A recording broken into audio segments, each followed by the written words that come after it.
Sorry. No problem. Pregame.com. Welcome back to pregame.tv. We're going to take another look at a contender in the Kentucky Derby, and we're going to look at number 4, Danza.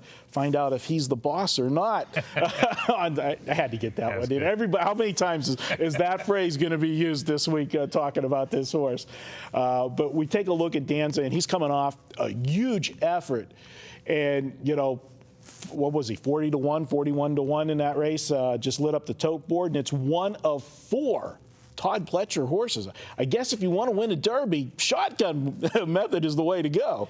The thing about Pletcher, you're right, he has a lot of horses in there, but in 36 starts, he's only had 1 winner, 2 seconds and 2/3. So track record not real good, but this Danza, you're right, the Arkansas Derby pulled off the big upset over there, and this is the lightest raced horse, only 4 starts here. So there's a couple ways to look at it. I mean, there's still room for improvement. We've only seen him run 4 races, so he's had a pretty soft schedule. However, very impressive to win that Arkansas Derby. Yeah, that was the first time you think he went 2 turns, but you know what? He got an absolutely perfect trip. I mean, he was sitting right behind the leaders, which is great. You want to let them do the work. You're sitting right behind them. But what happens so often is that when you're down on the rail behind the leaders, you don't get that opening. You got to try to wait your turn and slide to the outside.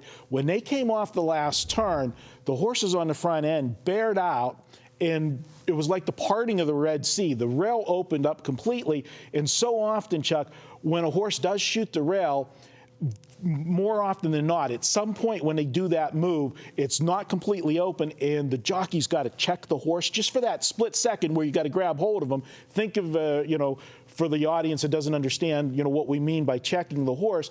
You're driving on the freeway and you come up too fast on a slower car. You got to just tap your brakes for a second before you could slide out or the opening's there. That's what happens so often when you're trying to come through the rail.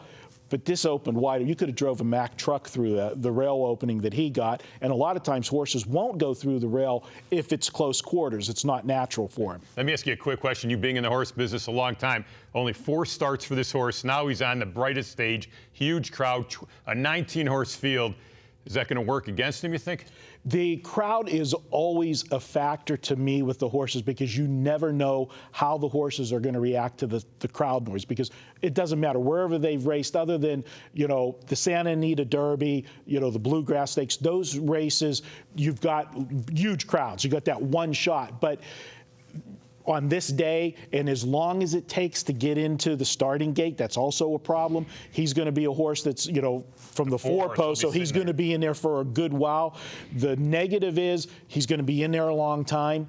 The positive is he is going to be to the inside, so he's not going to have the grandstand noise, but, you'll have the infield noise there with you. So you never know how it's going to work out. One of the things, and I know, on Kentucky Derby Day, it's kind of hard sometimes to do this because the lines at the windows are so long. But if I'm at the racetrack, I don't know about you, I'm going down to the paddock and I'm watching the horses walking around, and then when they come out for the post parade, I want to see which horses look nervous, which ones are, prancing around, lathered up, and by lathering up, that's that white foam, you'll see on the horse over his hind legs, because that's an indicator. And so oftentimes, I know in harness racing, a lot of times, I've seen my horse in a paddock where he was just jumping out of his skin, and he used up half of his race in the paddock before he even got out on the track. Absolutely. I always like to go to the paddock, see if they're on their toes, like you said, if they're sweating, which basically the white foam, that's the horse's way, I guess, of sweating, lathered up, nervous. So that's definitely an advantage, no question. All right, this is a horse that definitely has a license to jump up, and if he gets that kind of trip in the Kentucky Derby, sitting just off the pace, and the roads open up like it did for him in the last start, he could make a big splash on Saturday. That's number 4, Danza. We're going to be right back. We're going to preview another contender here on pregame.tv.